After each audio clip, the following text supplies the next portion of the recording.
Autoline Daily is brought to you by Bridgestone, passion for excellence. Here are today's top headlines. Post-clunker sales are down in the American market. They are way down in Germany. And Honda develops nanotechnology for electronics. Up next, we'll be back with the news behind the headlines.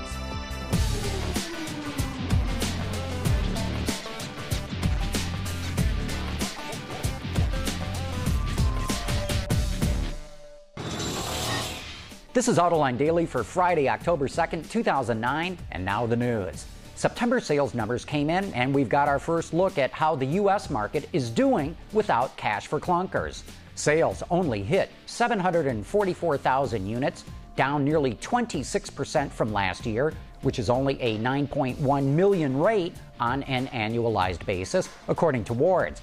But as I keep saying, comparing sales to a year ago does not give us an accurate read on what's happening in the market right now, since the market has changed so dramatically. We have to look at what's happening this year. If you look at the sales average for the 3 months prior to cash for clunkers, they averaged 866,000 units. When clunker cash became available in July and August, sales shot up 30% over that average. Then, in September, sales fell 14% below that average. So far, net of everything, the clunkers program boosted the market by 140,000 units. So I don't see September sales as the big collapse that many are reporting. Now let's look at the biggest automakers and see how they fared on a month-over-month basis. Honda sales fell the most from August to September, down 50%, as clunkers cleaned out Honda's inventory. But it wasn't just Honda. Hyundai was down nearly 46%, Nissan down 45%, Toyota nearly 42%, Ford was down nearly 35%, GM was down 34%, and surprise, surprise, Chrysler's sales fell the least of everyone's, down 30%. Here's a good example of why comparing year over year is so misleading right now. Compared to last year, Hyundai's sales were up 22% in September. But a year ago, Hyundai had a terrible month. That's why it looks good this year. Ford was down only 7.7% compared to a year ago, but it too had a crummy month a year ago. That's why I say you need to look at a running average of sales for this year to get an accurate read on what's happening. In related news, Reuters reports that month-over-month new car sales in Germany were down a whopping 50%. The drop-off is attributed to the country's Cash for Clunkers program that ended on September 2nd. New car buyers received a €2,500, about a $3,600 incentive when they traded in a car at least 9 years old.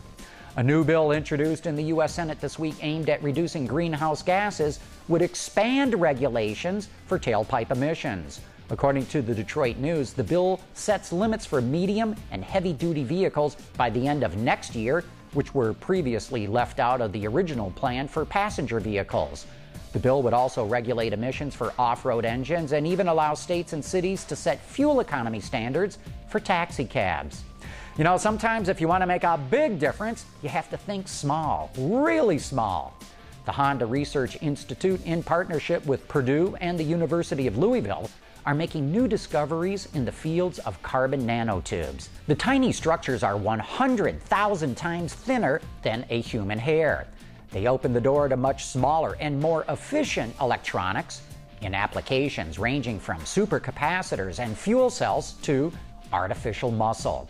Amazingly, these little guys have the strength of steel, the electrical properties of copper, conduct heat like diamonds, and are as light as cotton. Coming up next, we're going to have a preview of this week's episode of Autoline Detroit, where we talk about why Big Oil is so interested in making fuel from algae.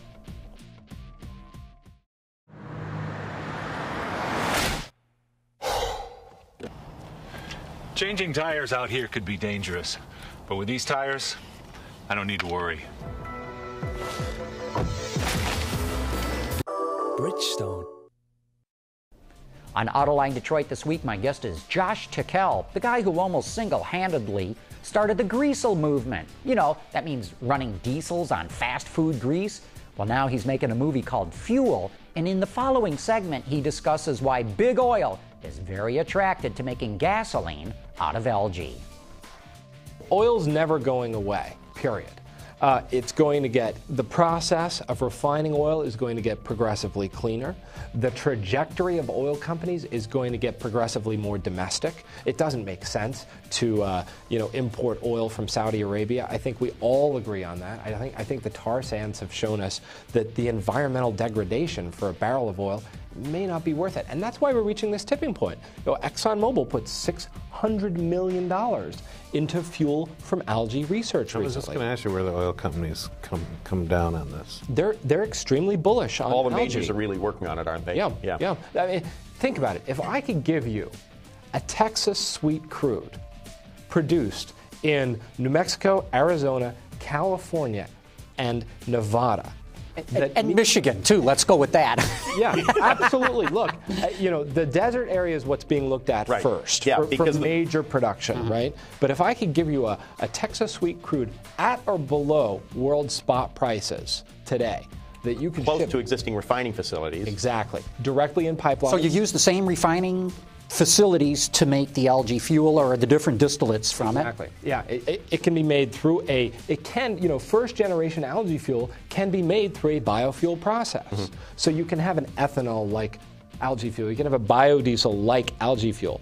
But what's being pushed, in terms of our steps, in terms of our trajectory, where are we going?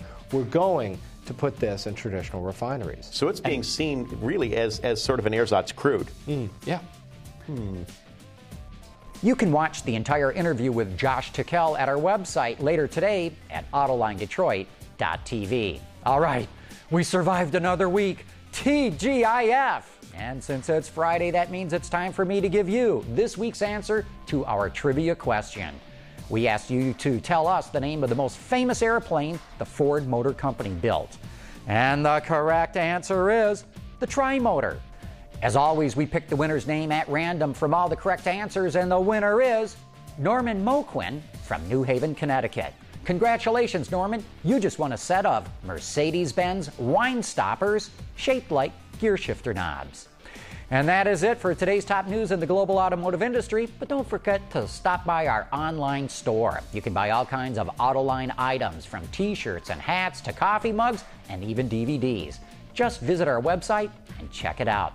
With the holidays coming up fast, our stuff makes great gifts.